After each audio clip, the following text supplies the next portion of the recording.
6월은 저희가 이제 시리즈 설교를 하려고 해요. 기도하면서 제가 이제 아프면서 또 여러 가지로 이제 기도 많이 하고 주님이 주신 마음들이 있었는데 그것들 나누는 시간 오늘 6월로 가지려고 합니다. 그 설교를 대할 때 두 가지의 입장이 있어요. 그 입장의 차이가 두 가지 있어요. 전에도 한번 나눴었는데 기억을 한번 해보세요. 첫 번째는 설교자가 설교를 대할 때 태도가 있어요. 뭐냐면 이 설교를 통해서 내가 뭔가 잘 해냈다는 걸 증명하는 것이 아니라, 인정받기 위해서 하는 것이 아니라 내가 비워지고 나를 통해서 하나님의 말씀이, 하나님이 진짜 오늘 우리에게 하고자 하시는 말씀이 선포되고자 애쓰는가. 저는 이제 설교자는 트럼펫이다. 트럼펫 아시죠? 이게 딱 통과되잖아요. 통과돼서 소리를 내주는. 그리고 두 번째는 청중의 또 입장과 책임이 있습니다. 그건 뭐냐면 앞에서 설교하는 제가 저보려고 오신 거 아니잖아요. 그죠?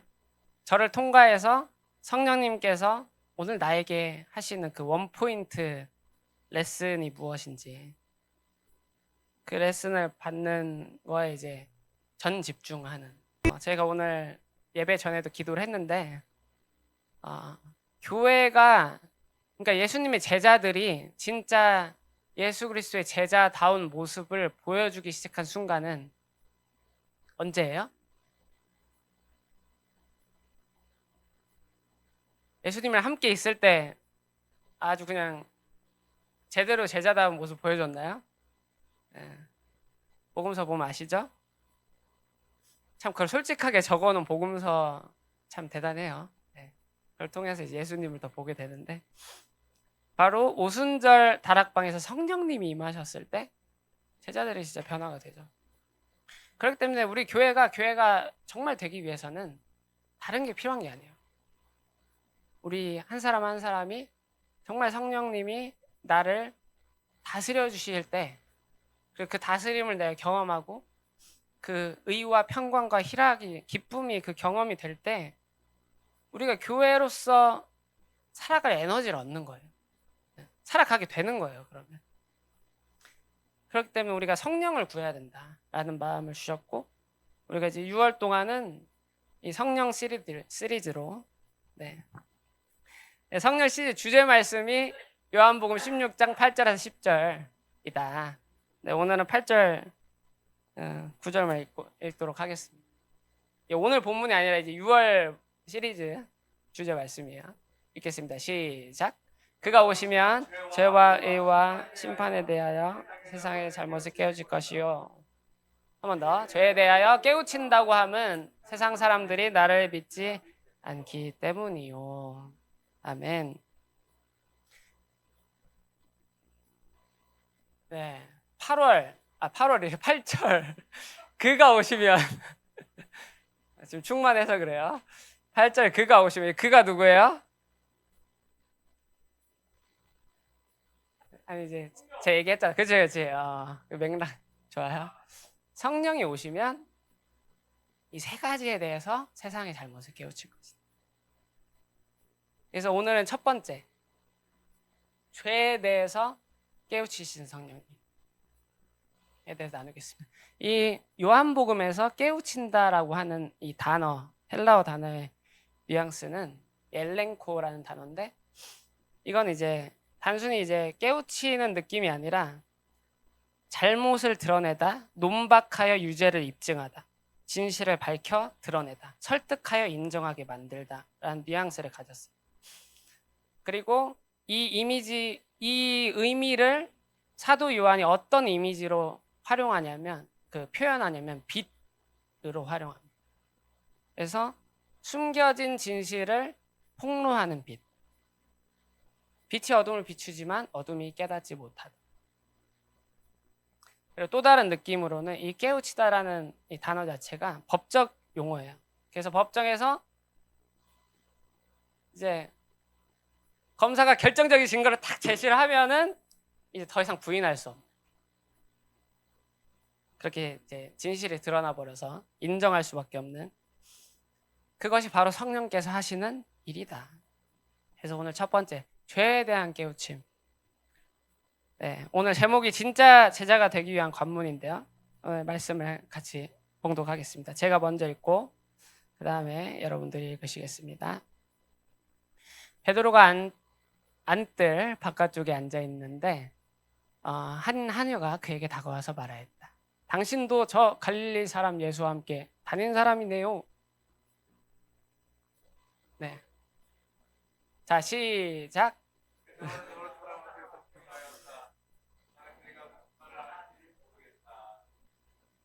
그리고서 베드로가 대문에 있는 데로 나갔을 때 다른 한유가 그를 보고 거기 있는 사람들에게 말하였다. 이 사람 나사렛 예수와 함께 다니던 사람입니다. 그러자 베드로는 맹세하고 다시 부인하였다. 나는 그 사람을 알지 못하오. 좋은데요? 계속 해주세요. 조금 뒤에 거기에 서 있는 사람들이 베드로에게 다가와서 베드로에게 말하였다. 당신은 틀림없이 그들과 함께요. 당신 말씨를 보니까 당신이 누군지 분명히 드러나오. 그때 베드로는 저주하며 맹세하여 말하였다. 나는 그 사람을 알지 못하오. 그러자 곧 닭이 울었다. 함께 읽겠습니다.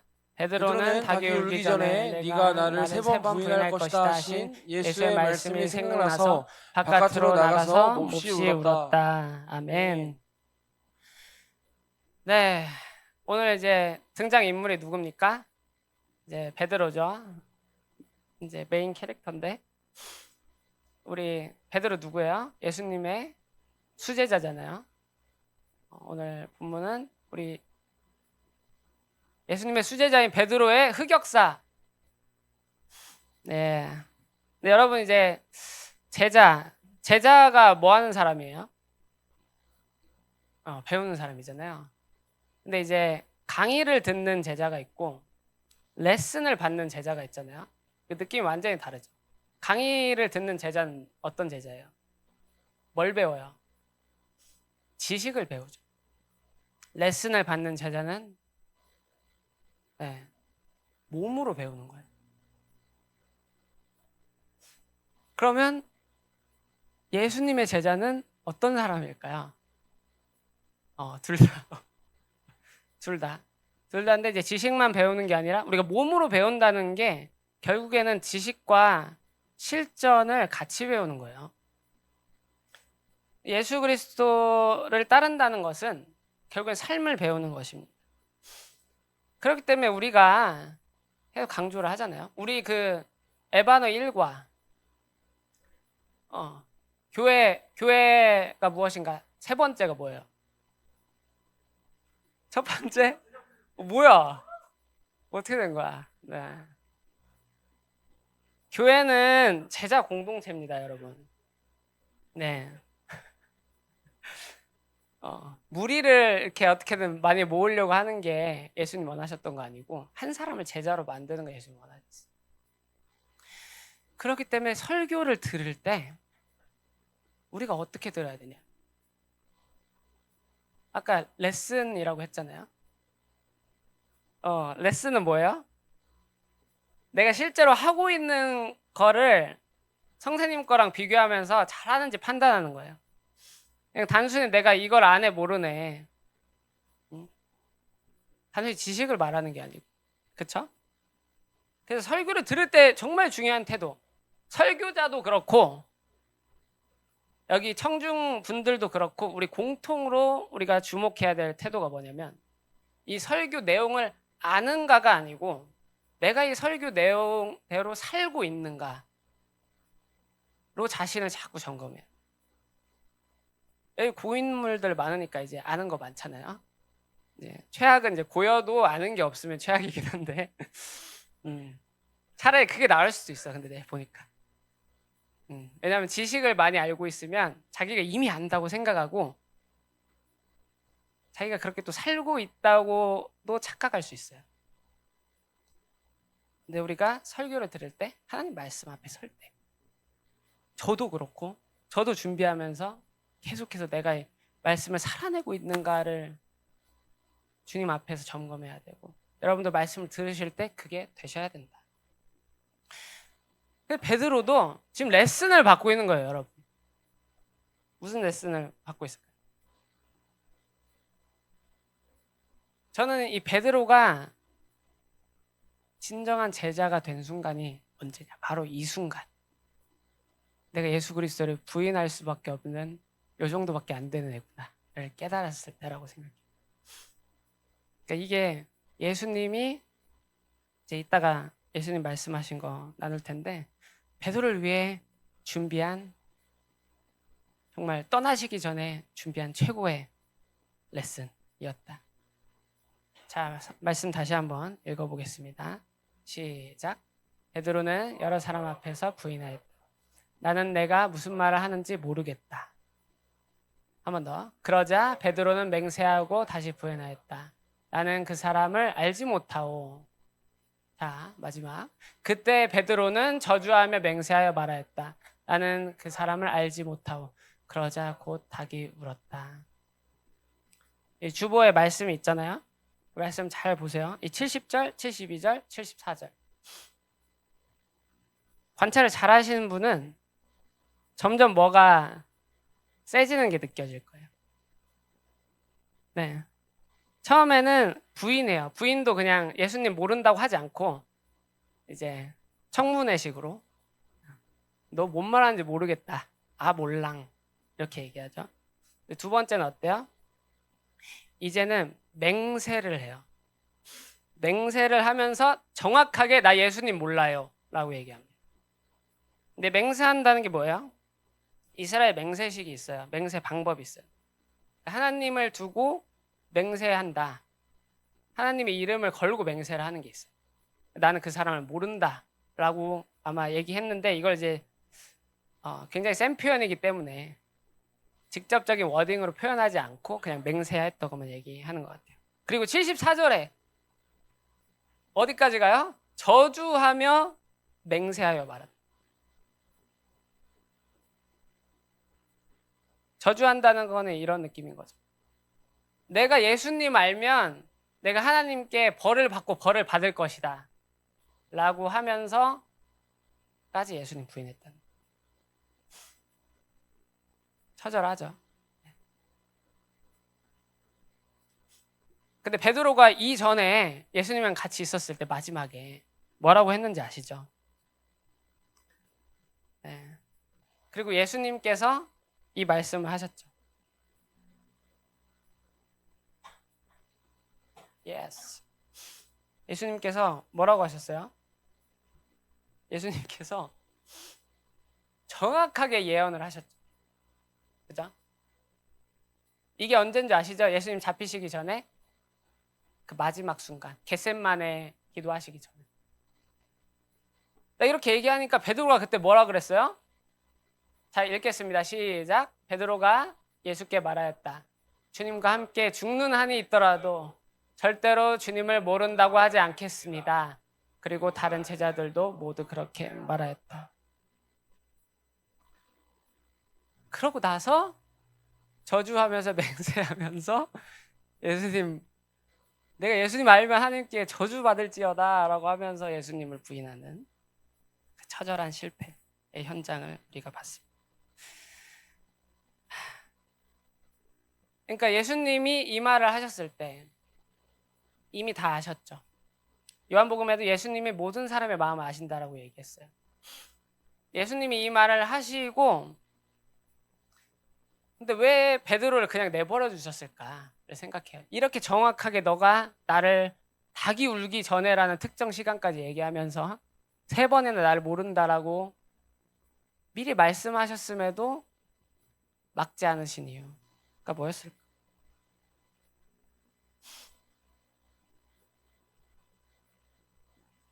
그거는 베드로에게 실패가 필요했기 때문에, 이 실패라는 레슨이 필요했기 때문입니다. 그러니까 예수님이 네가 날 부인할 거야 라는 이 예언은 예수 그리스도의 마지막 유언이자 베드로가 진짜 제자로 거듭나기 위한 그 밑바탕을 만드는 첫 번째 관문이었습니다. 왜냐? 베드로에게 가장 큰 문제가 있었기 때문이죠. 네. 우리가 하나님을 신뢰하기 위해서 여러 가지 노력하지만 그 신뢰를 방해하는 가장 큰 장애물이 있어요. 가장 큰 장애물이 뭔지 아십니까? 네. 자기 확신이라는 거예요. 자기 확신이 뭐예요? 나는 다르다. 나는 끝까지 할 수 있습니다, 주님. 이라고 말하는 거죠. 근데 베드로가 깨달은 거예요. 이 3번 부인함을 통해서 그 마지막 절 보면은 막 그 자기가 예수님 부인할 거다 라고 예수님이 하신 말씀 기억하고 가서 막 처절하게 울었을 것 같아요. 엉엉 울었을 것 같아요. 그러면서 베드로 안에 나는 다 떠나도 주님 제가 목숨 걸고 주님과 함께 있겠습니다 라고 했던 자기 확신이, 자신에 대한 신뢰가 와르르 무너진 거죠. 내가 진짜 이 정도밖에 안 되는 사람이구나. 완전 흑역사. 진짜 생각만 하면은 그냥 죽고 싶다라고 그런 생각 드는 여러분 그런 사건들이 있으시죠? 너무 부끄러워서 그냥 죽고 싶다라고, 없어졌으면 좋겠다라고 생각되는 순간. 근데 이 경험이 없었으면 베드로는 그 사도행전에 나오는 위대한 사도로 변화되지 못했을 거예요. 그래서 성령님께서 먼저 우리 안에 있는 죄를 폭로하시는 이유, 깨닫게 하시는 이유는 우리 안에 있는 그 두꺼운 그 기둥과 같은 그 자기 신뢰라는, 자기 확신이라는, 나는 지켜야 된다라는, 내가 해내야 된다라는 그 믿음이 무너져야 그 공간 안으로 성령께서 우리의 주인 되실 수 있기 때문입니다. 이것이 진짜 제자가 되기 위한 필수 관문이에요. 우리가 크리스찬이라고 다 얘기하지만, 나는 크리스찬이라고 얘기하지만 진짜 크리스찬과 진짜 크리스찬 아닌 사람을 가르는 시금석이 바로 이거예요. 그 밑바닥을 쳐받는 거. 그 밑바닥 처절함 속에서 나를 신뢰할 수 없구나. 내가 의지할 수 있는 게 없구나. 주님밖에 없구나. 를 깨닫는 순간. 그래서 그런 말 있잖아요. 나의 끝이 하나님의 시작. 그래서 우리가 자기 확신이 무너질 때, 그때 비로소 하나님을 진짜 신뢰하고 그분을 내 마음의 중심으로 모실 수 있습니다. 그래서 한마디 이렇게 얘기합니다. 항복. 항복. 주님, 저 아무것도 못합니다. 제가 못한다는 걸 깨달았습니다라고 얘기하는 거죠. 여러분, 제가 이제 좋아하는 단어 중에 하나가 성경에서 이 단어가 있어요. 네, 온유. 네. 여기도 온유 있는데 축복한다. 네, 이름대로 될지어다. 이 온유가 뭐냐면, 온유가 어떤 느낌이에요? 되게 이제 어때요? 네, 부드럽잖아요. 되게 포근할 것 같고 따뜻할 것 같고. 근데 온유는 굉장히 강인한 단어입니다. 이 온유는 이제 힘 빠진이라고 표현했는데 길들여진 야생마를 의미해요. 네, 야생마. 어디 캐나다에 야생마 있나? 오늘 여기 캐나다에서 온 친구가 있는데 캐나다 야생마 본 적 있어요? 있죠? 네. 가면은 그냥 어떻게 될 것 같아요? 바로 날아갈 것 같죠? 네. 그 야생마, 그 우리 내면에 있는 인간의 죄성이, 자기중심성이 야생마거든. 근데 야생마의 힘은 누구도 컨트롤할 수 없습니다. 그래서 우리가 그 욕구와 우리 안에 있는 그 욕망에 의해서 끌려다니면서 살잖아요. 근데 그것을 정리하실 수 있는 분이 바로 성령님이거든요. 그 성령님에 의해서 지배받았을 때, 그때 누구도 컨트롤할 수 없는 그 야생마의 힘을 컨트롤하는 더 큰 힘을 바로 온유라고 하는 거예요. 얼마나 강해요, 온유가. 그러니까 끊임없이 세상 가운데 하나님 필요 없어. 너 빨리 움직여야 돼. 지금 뒤처지고 있어. 라고 하는 수많은 메시지들 속에서 내가 버티고 견뎌서 아니야, 하나님이 내 삶을 인도하실 거야. 나 하나님 곁에 안겨 있을 거야. 라고 선택하는 그 온유는 굉장히 강한 성품입니다. 근데 이 온유를 얻기 위해서는 아까 얘기한 자기 확신이 무너져야 돼. 그리고 그 굉장히 중요한 그 관문을 베드로가 지금 통과하고 있습니다. 찬양 사역을 하다 보면 이 야생 힘이 빠지는 게 아니라 오히려 더 날뛸 때가 있어요. 제가 찬양 사역 계속 했잖아요. 저도 그런 유혹의 순간들이 있었습니다. 내가 주인공이, 나도 모르게 내가 주인공이 되고 주님께 영광을 돌립니다 라고 하지만 그 영광 내가 다 받고 있고 그걸 즐기고 그러면서 자기 자신을 속이는 내가 주님을 위해 이렇게까지 한다 라고 얘기하지만 그 마음속 깊은 곳에는 내가 인정받고 내가 영광받음을 기뻐하는 그 상태가 있었거든요. 근데 제가 근데 그렇게 되면은 점점 다른 사람들을 고통스럽게 만들어요.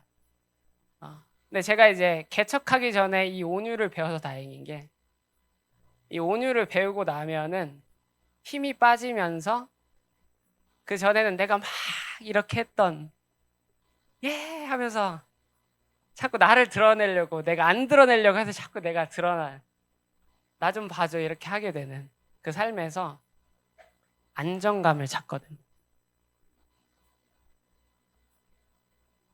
근데 제가 그 전환을 하기 위해서 이 베드로와 같은 좌절의 시간을 겪었었어요. 그리고 최근에 제가 또 겪었던 굉장히 어두운 시간이 있었는데 별로 여러분에게 티가 안 났을 수 있어요. 네, 따끈따끈한. 제가 사실 우리가 사순절 언제였죠? 한 2달 전이었죠. 사순절 기간부터 그때 제가 마더 테레사 얘기한 거 기억하실지 모르겠는데 마더 테레사처럼 하나님의 임재가 느껴지지 않는 기억나요? 사순절 기간에 제가 말은 사실 잘 못했어요. 우리 소그룹 때 잠깐 나누긴 했는데 사순절이 얼마나 은혜로운 시간이에요. 근데 사순절 기간이 저는 굉장히 영적으로 어두운 시간 같았어요. 하나님의 사랑이 느껴지지가 않는 거예요. 그러니까 원래 이제 뭐 여러분 중에는 이미 이제 조금 상태가 안 좋으셔서 하나님 사랑 느껴본 지가 언제지? 라고 생각하시는 분이 계실지 모르겠는데 이제 저는 정말 좋은 관계를 보내고 있었거든요. 주님 하면 이제 쫙 이제 촉촉해지고 근데 하필 사순절이 됐는데 갑자기 사막이 된 거예요, 마음이. 그래서 이게 무엇인가 하면서 고민하면서 제가 마더 테레사를 만난 거였거든요. 마더 테레사도 어느 순간부터 제가 50세 정도 된 나이부터 죽을 때까지 하나님의 임재가 느껴지지 않는 그 괴로움 속에서 살다가 주님 곁으로 갔는데 제가 그때 경험을 했어요. 이 무감각 속에서 사는 것이 너무나 고통스러운 일이고 그러면서 주님께서 주신 마음이 이게 바로 예수님을 안다고 하지만 지식적으로만 알고 주님과의 교제가 꽉 막혀 있는 사람들의 모습이다. 당연히 예수님 믿지 않는 사람은 당연하고 예수님 안다고 하지만 언제 그 첫사랑이 그냥 뭐 언젠지도 기억이 안 나는 그런 상태에 사람들의 마음이다라는 마음을 계속 주시면서 이 성령에 대한 말씀을 주신 거. 그래서 오늘 여러분 가운데 그런 분 계시면 이 말씀을 붙잡으시면서 여러분의 마음에 그 막혀있던 그 여러분과의 성령님과의 관계를 막는 그 두꺼운 댐이 팡 하고 부서질 수 있는 역사를 기대하셨으면 좋겠어요. 그리고 제가 언제 다시 그 촉촉함을 회복했냐? 수술이 끝난 이후에. 그러니까 이 수술 끝나면서 코가 뻥 뚫렸잖아요. 제가 왼쪽 100% 막히고 오른쪽은 50% 막혀 있었단 말이에요. 근데 뻥 뚫리면서 주님께서 제 안에 다시 그 은혜가, 내 코가 뻥 뚫린 것처럼 내 영혼을 다시 한번 뻥 뚫어 주시는데, 아주 그냥 몸이랑 영이랑 아주 쾌변 아니고 시원한 너무 감사하더라고요. 절묘하시다 하나님 타임이. 근데 이제 좀 그런 생각을 했어요. 왜 우리 마음에 하나님과 그 소통하는 게 막혔을까? 기도하면서 어떤 생각이 들었냐면, 혹시라도 여러분 안에 뭐 교회 때문에 받았던 상처, 교회 안에서 받았던 어떤 권위자에게 받은 힘듦, 아픔, 실망, 고통이 여러분들 마음을 막고 있지 않을까. 물론 여러분 각자의 삶을 살면서 너무 바쁘고 힘들고 어려운 이슈들이 계속 있는 것도 당연히, 그것도 당연히 포함해서, 근데 특별히 우리 안에 하나님에 대한 실망이 될 수도 있고, 교회 안에서 내가 어떤 누군가에게 받아온 그 아픔과 상처가 하나님과의 관계에 큰 벽이 되지 않았을까라는 마음을 받았어요. 그래서 이 말씀을 저희가 한번 읽고, 베드로가 그 좌절에서 회복되었던 것처럼 여러분도 다시 한번 예수 그리스도의 사랑을 신뢰할 수 있는, 그 마음에 있는 그 인간적인 후회, 아픔과 모든 상처들이 씻어질 수 있는 은혜가 있었으면 좋겠습니다. 제가 읽겠습니다. 요한의 아들 시몬아, 내가 이 사람들보다 나를 더 사랑하느냐? 요한의 아들 시몬아, 내가 나를 사랑하느냐? 요한의 아들 시몬아, 내가 나를 진짜 사랑하느냐? 이렇게 베드로에게 다시 한번 손길을 내밀면서 베드로가 그때 어떻게 반응해요? 그전에는 제가 사랑하죠, 주님을 위해서 제가 죽겠습니다, 이렇게 얘기했던 베드로가, 주님께서는 모든 것을 아십니다. 주님이 아십니다. 저는 자신을 못하겠습니다. 그러나 주님, 제가 주님을 사랑하는 거 주님 아시죠? 라고 대답하는 길들여진 야생마가 된 거예요. 주님께 건네줄 수 있는 자. 그때 예수께서 말씀하시는 거예요. 됐다. 이제 네가 나의 교회를 맡아라. 왜 이제 교회를 맡을 수 있게 되는 거예요? 이젠 자기 신뢰가 무너지고 자기 신뢰 안에서 이제 곧 오순절에 오실 성령님을 받아들일 수 있는 자리를 쫙 만든 거예요. 그 상석을 이제. 됐다. 이제 네가 성령님에 의해서 이 교회를 잘 다스리겠구나. 우리에게 필요한 과정이 저는 지금 이거라고 생각합니다. 제가 이제 노래를 하나 준비를 했는데요. 근데 이 가사가 진짜 이 베드로의 상황과 너무 맞는 것 같아요. 그리고 또 베드로와 같이 어떤 무너져 있는, 주님과의 관계 안에서 무너져 있는 분들이 다시 회복되길 바라는 마음에서 이 노래를 잠깐 듣고 제가 기도하고 주님 앞으로 나아가겠습니다. 이 성시경의 처음처럼이라는 노래 아세요? 처음처럼. 가사를 한번 잘 보세요.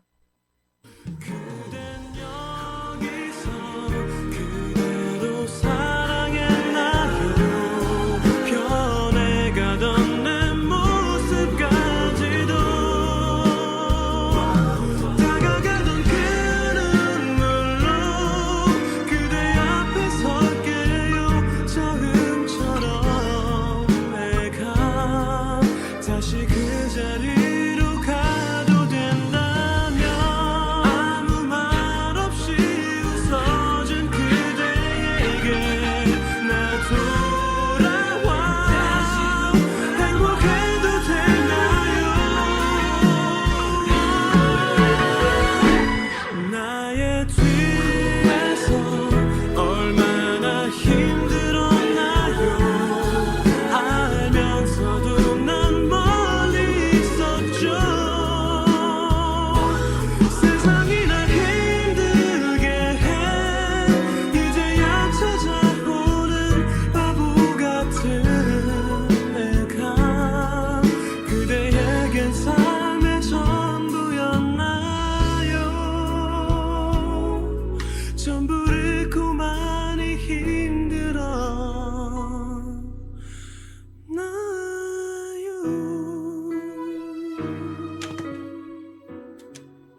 그러니까 주님의 사랑을 우리가 자꾸 주님의 사랑에 무감각해져 갈 때가 많은 것 같아요. 근데 주님께서 우리 얼마나 사랑하시는지 우리가 알게 되면 우리가 그동안 우리 안에 쌓여 있었던 그 아픔들과 그 괴로움들과 그 상처와 눈물들이 이제 씻겨 내리는 것을 경험을 하게 되는 것 같습니다. 그래서 주님께서 이제 누가복음에는 그렇게 표현해요. 베드로가 예수님을 3번 부인하는 그 순간 예수님께서 고개를 돌려서 베드로를 바라보셨다. 눈이 마주치는 그 순간이 있었다라고 증언하거든요. 예수님이 이미 알고 계심에도 불구하고 기다리시고 내가 이제 가면 너와 정말 24시간 함께 네 안에 거할 성령께서 너를 인도해 주실 거야. 그리고 다시 베드로가 그렇게 영원히 연합하여 살게 되는 그 일 가운데로 이제 초청받게 된 것이죠. 그래서 우리가 이 시간 같이 찬양하면서 주님의 마음을 좀 구하고 같이 기도했으면 좋겠습니다.